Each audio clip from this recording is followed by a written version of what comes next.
Bienvenue sur la chaîne de l'église SOS Lyon. Nous espérons que ce message sera un encouragement et une bénédiction pour ta vie. Alors bienvenue encore à toutes et à tous, et j'aimerais sans plus tarder aller directement dans le message que le Seigneur a mis sur mon cœur pour nous tous aujourd'hui. J'ai une petite question pour vous. Est-ce que vous aimez la pluie? Ok, les avis sont partagés. La pluie. Certains diront c'est bon, on a une autre compte cette année. Certains diront là, moi c'est le soleil. Peu importe, chacun a un petit peu à ses préférences. J'aimerais vous lire un texte et j'aimerais qu'on puisse ensemble étudier ce passage aujourd'hui tiré de Ésaïe chapitre 55 verset 10. Comme la pluie et la neige descendent des cieux et n'y retournent pas sans avoir arrosé, fécondé la terre et fait germer les plantes, sans avoir donné de la semence au semeur et du pain à celui qui mange, ainsi en est-il de ma parole qui sort de ma bouche. Elle ne retourne point à moi sans effet, sans avoir exécuté ma volonté et accompli mes desseins. Ce texte nous parle de pluie, parle de neige, nous parle d'eau. C'est vrai que ces derniers temps, la pluie a fait pas mal de ravages, notamment dans notre pays. Encore il n'y a pas si longtemps, il peut y avoir des dégâts face à cela. Ça nous rappelle, Sarah était avec la voisine cette semaine en train de discuter, notre voisine qui a plus de 90 ans. Et puis elles avaient une discussion sur la foi. Et puis elle dit, oh, Dieu doit vraiment être en colère en ce moment, vu la pluie qui tombe sur notre pays. Et c'est vrai que parfois on a l'impression que c'est le jugement de Dieu, cette pluie qui tombe. On essaye d'analyser ce qui se passe. Mais là, il est dit ici dans ce texte que la parole de Dieu est comme la pluie, comme la neige qui tombe du ciel. Elle est comparée à la pluie, à la neige qui va féconder le sol et faire vivre l'homme.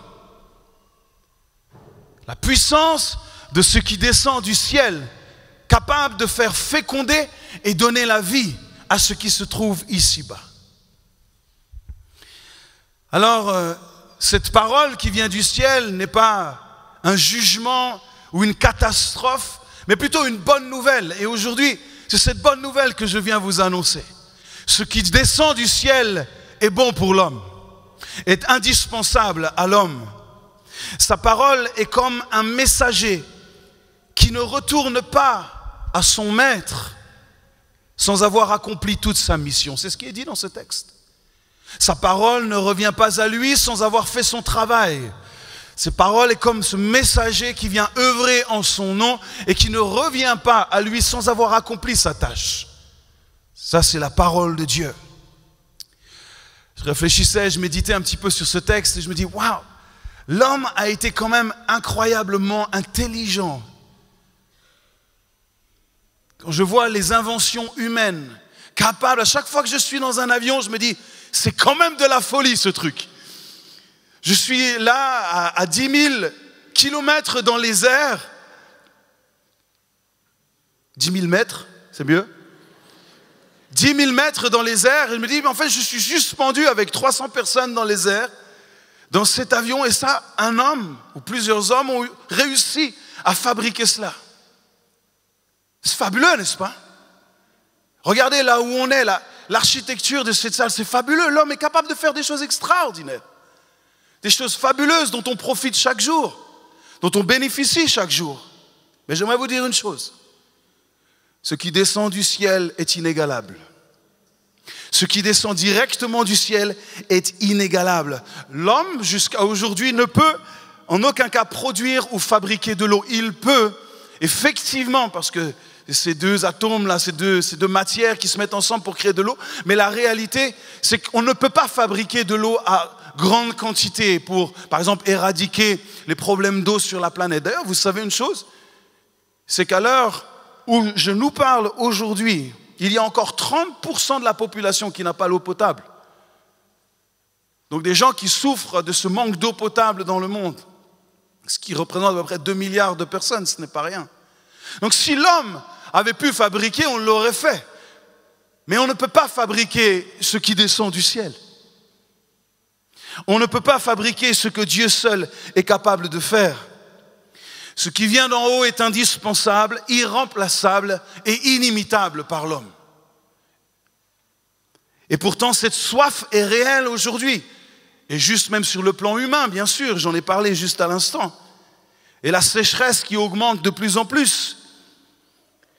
Et pourtant, cette eau, il y a de l'eau partout sur la terre. 70% de la terre, c'est de l'eau. Malheureusement, de l'eau salée, qu'on ne peut pas utiliser. Donc on est dépendant, même humainement aujourd'hui, après toutes les inventions de l'homme, on est dépendant de cette pluie, même si parfois on en a marre de cette pluie, mais on en a besoin de cette pluie. Et la terre, on en a besoin pour que la semence se fasse, que la terre puisse trouver la matière nécessaire pour nous donner ce dont nous avons besoin pour vivre. Nous avons besoin d'eau. Il y a une réelle sécheresse naturelle, mais j'aimerais dire aussi, il y a une sécheresse spirituelle dans l'âme de l'homme. Une véritable sécheresse. Et ça ne date pas d'aujourd'hui. Ce n'est pas un problème qui vient d'apparaître dans l'humanité. On dit, ah, ça y est, l'homme est perdu. L'homme a besoin de trouver un sens à sa vie. L'homme a besoin de Dieu. Non, non, non, non. Ça date depuis bien longtemps. Et dans le psaume 42, vous connaissez ce psaume. C'est le psaume d'un homme qui a une âme assoiffée. Le psaume 42, comme une biche, soupire après des courants d'eau. Ainsi mon âme soupire après toi, ô Dieu. Mon âme a soif de Dieu, du Dieu vivant. Quand irai-je et paraîtrai-je devant la face de Dieu?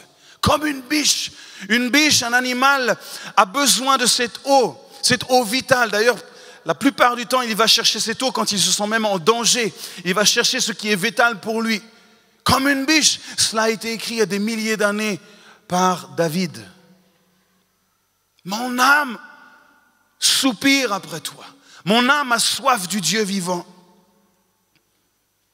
Le psaume 143, verset 6, il est dit, j'étends mes mains vers toi, mon âme soupire après toi comme une terre desséchée. La soif est bien réelle dans notre monde aujourd'hui. Le cœur de l'homme est desséché. Tant que la goutte du ciel n'est pas tombée sur cette terre, le cœur reste desséchée. L'âme est desséchée, elle est sèche. Elle ne peut rien cultiver et engendrer de bon. Il faut que l'eau descende du ciel. Il faut la parole. Il faut l'ordre du ciel pour que la pluie tombe, afin que la terre de l'homme, le cœur de l'homme, puisse être abreuvé. Tant que l'eau du ciel, tant que la parole de Dieu ne vient pas toucher la terre humaine desséchée. Par quoi? Qu'est-ce qui a desséché le cœur humain? C'est le péché. Ça a séché le cœur de l'homme. Il n'y a plus de vie, il est sec. Il n'y a plus de communion entre la création et le Créateur à cause de la sécheresse de son cœur. Et tant que l'eau du ciel ne vient pas, l'homme, l'esprit de l'homme, le cœur de l'homme est mort spirituellement. Il y a cette mort spirituelle, il y a cette sécheresse spirituelle dans le cœur de l'homme. Il y a aussi de nombreuses eaux polluées et salées dans le cœur de l'homme. Mais une seule est capable de donner la vie. Une seule eau, une seule goutte du ciel peut changer ta vie aujourd'hui. Une seule goutte de cette parole de Dieu, cette parole de vie, peut donner vie à quelque chose de tellement différent, quelque chose qui n'existe pas encore dans ton cœur. Va donner, la Bible dit même que de ton sein va jaillir des fleuves d'eau vive. Mais avant que ton cœur jaillisse, il faut que l'eau vienne. Que tu sois rempli de cette eau. Et cette eau, c'est la parole de Dieu. C'est la parole de Dieu. Cette parole vivante. Cette eau pure a un nom. Ce messager dont il nous est parlé, qui a été envoyé, a un nom. Parce que Dieu a bien envoyé sa parole sur la terre. Dieu a envoyé cette eau vive. Il a envoyé la vie elle-même sur la terre. Il a envoyé cette parole extraordinaire. Et nous avons son nom. Dans Jean chapitre 1, verset 1 au verset 5, il est dit « Au commencement était la parole, et la parole était avec Dieu. Et la parole était Dieu. Elle était au commencement avec Dieu. Toutes choses ont été faites par elle, et rien de ce qui a été fait n'a été fait sans elle. En elle était la vie. Et la vie était la lumière des hommes. La lumière, lui, dans les ténèbres, et les ténèbres ne l'ont point reçue. » Et quelques versets plus loin, au verset 9, cette lumière était la véritable lumière qui, en venant dans le monde, éclaire tout homme. Elle était dans le monde et le monde a été fait par elle et le monde ne l'a point connue. Elle est venue chez les siens et les siens ne l'ont point reçue. Mais à tous ceux qui l'ont reçue, à ceux qui croient en son nom. Là, on a la clé, il faut croire en son nom pour la recevoir. Il faut croire. À ceux qui croient en son nom, elle a donné le pouvoir de devenir enfants de Dieu.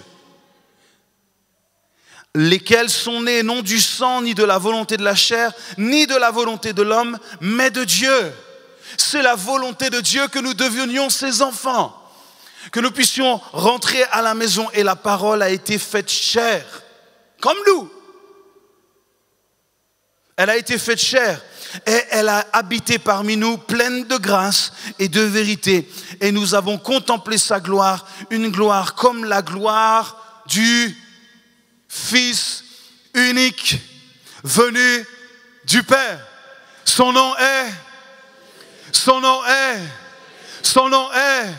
Jésus, quittant la gloire de son Père, messager envoyé du Père pour nous emmener la vie.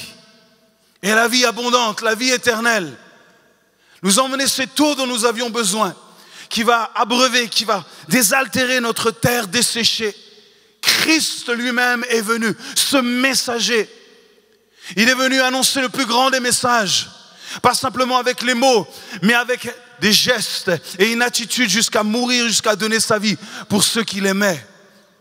Pour ceux que le Père a tant aimés. Il a été cette goutte d'eau, il a été ce torrent qui est descendu du ciel pour donner vie enfin à l'homme. Que la terre desséchée se transforme en un torrent de vie. C'est la volonté de Dieu pour chacun d'entre nous ici. Alors tout comme seule la pluie du ciel peut donner à boire au corps de l'homme, seule la parole, Christ, descendu des cieux, a la puissance de sauver le cœur de l'homme. Il n'y a de salut en aucun autre. Il n'y a de salut en aucun autre. Seul Dieu, par amour, a envoyé son Fils, afin que nous ayons la vie en abondance, que nous soyons remplis de cette eau vive. Il n'y a qu'une source potable pour l'âme d'un homme. Et cette âme, cette source s'appelle Jésus-Christ. Il n'y en a qu'une.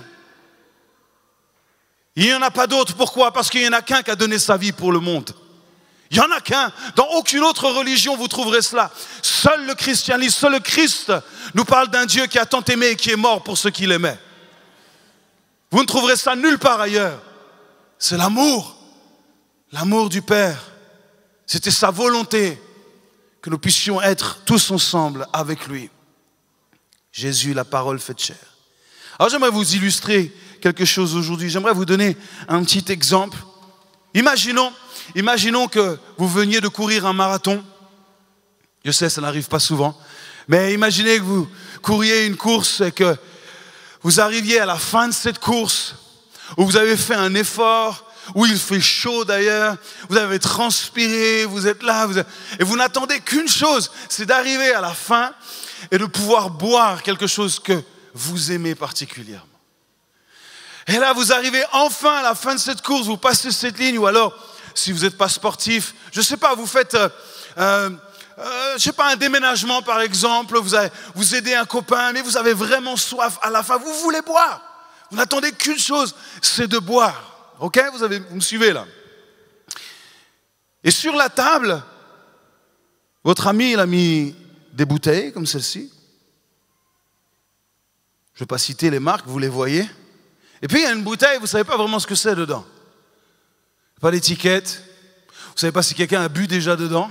Ouais, mais là, vous voyez bien que tout est fermé.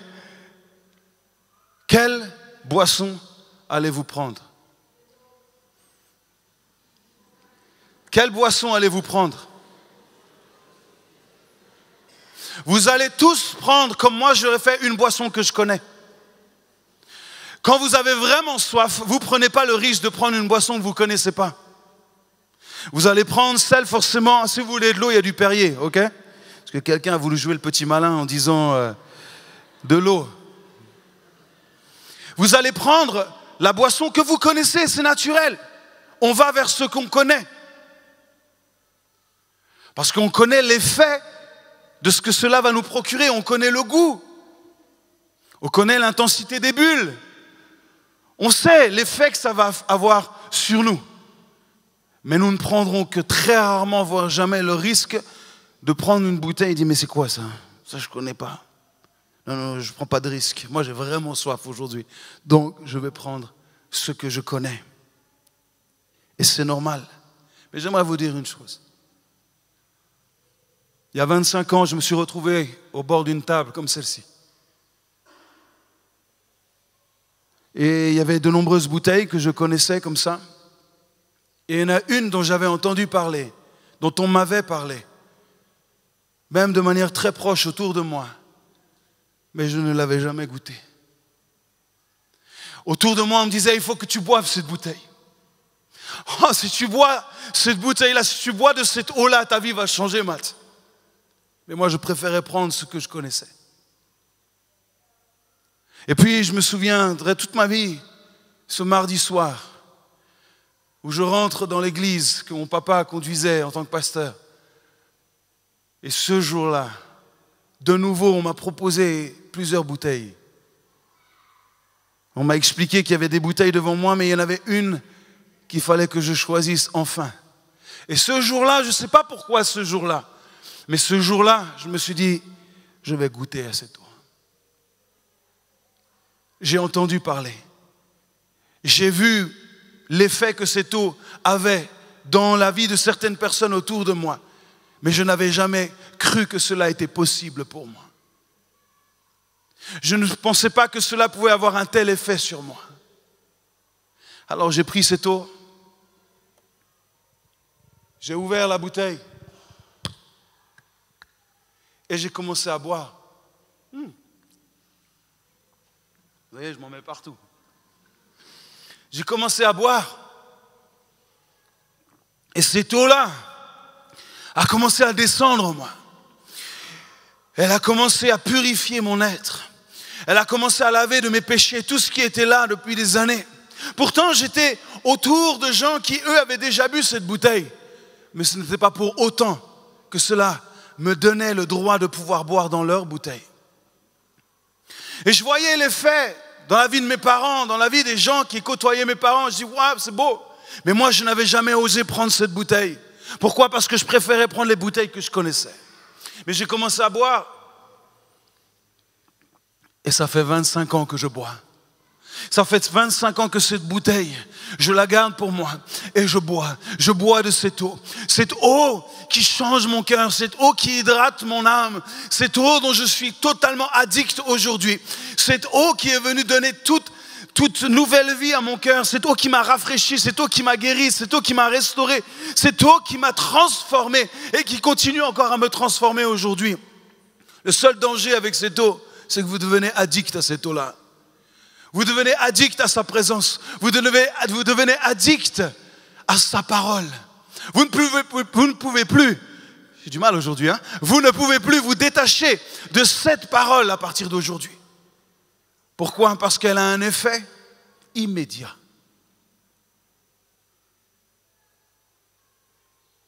La parole de Dieu ne revient pas sans avoir fait son travail. Elle a un effet immédiat dans le cœur de celui qui choisit de boire cette eau aujourd'hui. Et ça fait 2000 ans que cette eau, elle est à disposition de l'homme. Ça fait 2000 ans que cette eau, elle est disposée ici. Et tout le monde vient boire ici, tout le monde vient boire ici, tout le monde vient prendre ça. Mais ici, très peu en veulent. Pourquoi? Parce que le cœur de l'homme va toujours se réfugier vers ce qu'il connaît. Et l'ingrédient qu'il faut pour prendre de cette eau, ça s'appelle la foi. Je ne connais pas, mais j'ai la foi que ce qui est ici est bon pour moi. Tu ne connais peut-être pas encore Jésus, mais aujourd'hui tu peux goûter à Jésus. Tu peux goûter à sa présence, tu peux goûter à sa personne, tu peux goûter à son amour. Si aujourd'hui tu choisis de prendre cette bouteille et te dire, cette parole aujourd'hui est pour moi et je vais boire de cette eau. C'est extraordinaire. Extraordinaire de vivre et de sentir que ton être intérieur, soudainement, ton esprit prend vie. C'est la résurrection de ton être. Et tout cela change ta perspective de la vie. Ça change ta vision de la vie. Attention, ce n'est pas comme un champignon bizarre que vous n'avez pas commencé à voir. Mais à l'intérieur, c'est ce qu'on appelle la réconciliation avec Dieu. Soudainement, tu comprends qui est Dieu et tu comprends que Dieu a quelque chose d'extraordinaire pour toi. Tu comprends son amour. Tu comprends qu'il t'aime. Tu comprends que tu es son enfant. Il a un effet immédiat, mais il y a aussi un effet inégalable, une efficacité sur le long terme. La comparaison de la parole qui nous a été donnée dans le texte qu'on a lu dans Ésaïe 55, il nous est dit qu'elle est comme la pluie et la neige. Cela suggère quoi? Ça suggère aussi un travail qui prend du temps. Parce que le temps que la pluie tombe et que la neige tombe et qu'elle pénètre la terre, qu'elle pénètre le sol et qu'ensuite il en tire du fruit, ça va prendre du temps. Et de la même manière, quand je bois la parole de Dieu, il y a un effet immédiat. Pourquoi? Parce que quand une terre est desséchée, au moment où la goutte vient sur la terre desséchée, vous avez peut-être déjà vu ça chez vous. Il y a peut-être une plante que vous avez laissée mourir pendant plusieurs mois. Et puis soudainement, vous commencez à mettre de l'eau. Où est l'eau? Disparaît immédiatement. Pourquoi? Parce qu'il est tellement desséché que ça boit tout de suite. Donc au moment où l'eau vient dans la vie, dans ton cœur, dans le cœur de l'homme, il y a un effet immédiat. Soudainement, la vie reprend. Et puis, cette eau va continuer à arroser cette terre desséchée jusqu'à ce que cette plante commence de nouveau à refleurir et à donner du fruit. Il y a un effet sur le long terme. Il y a une efficacité sur le long terme. C'est l'eau éternelle, c'est l'eau de la vie. Jésus-Christ en nous. Le travail pour féconder la terre se fait au moment où nous acceptons de boire cette eau et de recevoir cette eau que personne ne peut nous donner. Le monde court pour trouver un sens à sa vie. Le monde cherche un sens à cette existence. Pourquoi? Parce que la terre est desséchée et l'âme de l'homme crie à l'aide. Parce que nous avons été créés pour être en relation avec celui qui nous a créés. Quand Dieu n'est pas là, il y a un manque dans la vie de l'homme. C'est pour ça qu'il a envoyé son messager, Christ, son Fils, pour nous reconnecter avec lui, afin que l'homme, le cœur de l'homme, l'âme de l'homme puisse battre à nouveau et porter du bon fruit. Oui, la parole de Dieu ne revient pas sans avoir fait son effet. La parole de Dieu est toute puissante et elle agit. Et depuis 25 ans, même plus maintenant, cette eau est agissante en moi. Et parfois, une goutte suffit, et puis parfois, c'est la douche dont j'ai besoin. Peu importe, Dieu sait ce dont j'ai besoin. Il connaît la terre de mon cœur. Il sait, il connaît mes besoins. Il l'a dit, je connais tous vos besoins. Mais jamais il ne me laissera mourir desséché. Jamais il ne m'abandonnera. Ça, c'est une promesse qu'il a faite. Jamais. Parfois, j'ai l'impression que c'est un désert et que mon cœur est sec. Et au moment où j'ai l'impression que c'est la fin, finalement, le ciel s'ouvre à nouveau. La parole de Dieu s'ouvre devant mes yeux. Et cette parole vient soulager mon cœur, vient redonner vie à mon âme. Je suis lié, je suis condamné à vivre avec lui chaque jour de ma vie, si je désire que mon âme vive. Il n'y a pas d'autre remède, il n'y a pas d'autre solution pour l'âme de l'homme qui est l'eau qui descend et qui vient du ciel. Cette pluie céleste, ce messager qui s'appelle Christ. Alors, il y a quelques jours, j'ai reçu une invitation.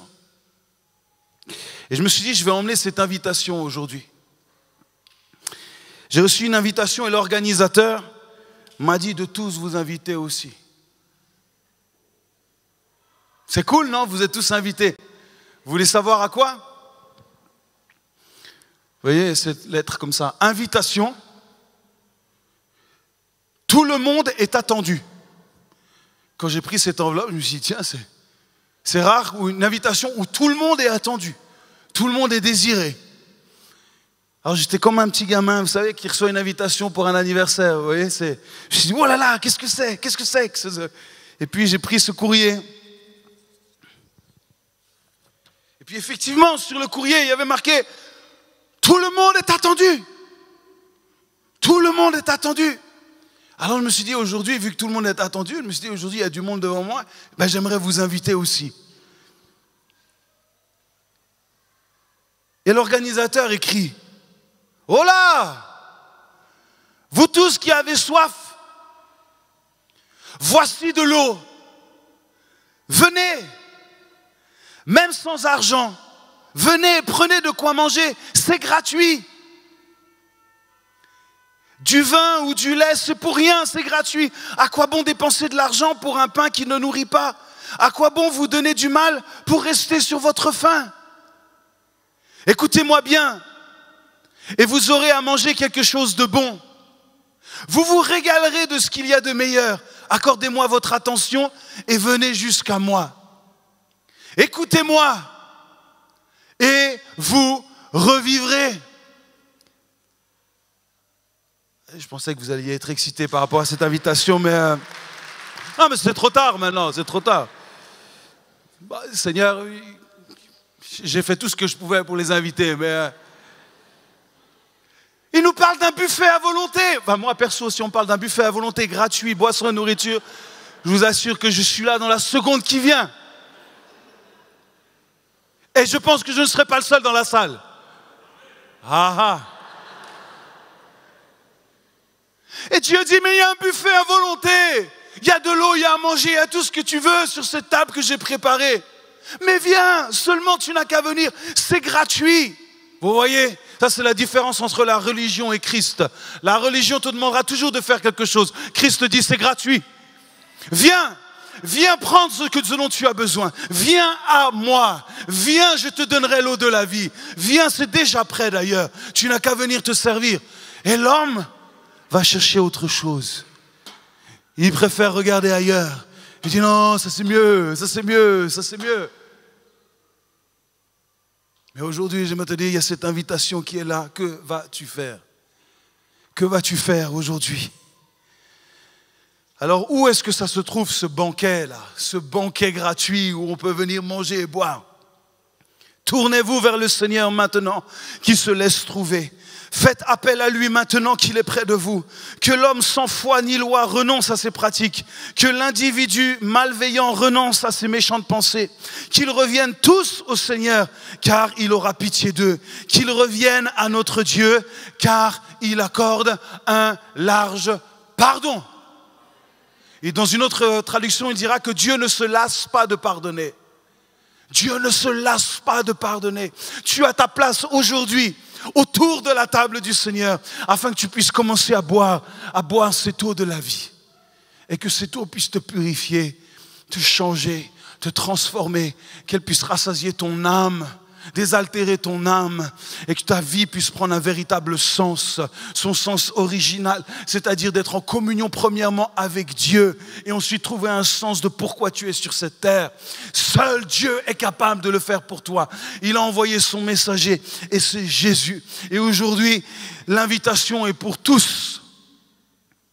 Tous, c'est écrit ici dans son livre, dans sa parole. Et sa parole est valable aujourd'hui. Elle n'a pas été périmée, sa parole. Cette eau-là ne périme jamais. Il n'y a pas de date de péremption, sauf le texte nous avertit qu'un jour, l'eau ne descendra plus. Pourquoi? Parce que c'est nous qui monterons. Et ce jour-là, ça sera trop tard pour tous ceux qui auraient aimé boire de cette eau, Mais ce sera trop tard. Parce que c'est maintenant que la décision se prend et se poursuivra là-haut. N'attendez pas d'être mis entre 4 planches pour essayer de prendre une décision. Ça ne marchera pas. C'est terminé. Au moment où votre souffle s'arrête, c'est terminé. Il n'y a plus de décision possible. C'est maintenant. L'invitation est pour maintenant. Pas pour demain, pour maintenant. Pour tous ceux qui veulent croire et oser mettre leur confiance dans ce peut-être que vous ne connaissez pas encore aujourd'hui, mais que vous allez connaître aujourd'hui si vous en prenez la décision. Nous avons tous ce choix aujourd'hui. Amen. Est-ce que ça, c'est pas une bonne nouvelle? Il y a un nouveau buffet à volonté à Lyon. Hein? Accessible pour tous, c'est gratuit. Wow. Merci d'avoir pris le temps d'écouter ce message. Si tu n'as pas encore d'église, rejoins-nous. Toutes les informations sont sur notre site église-soslyon.com. À bientôt.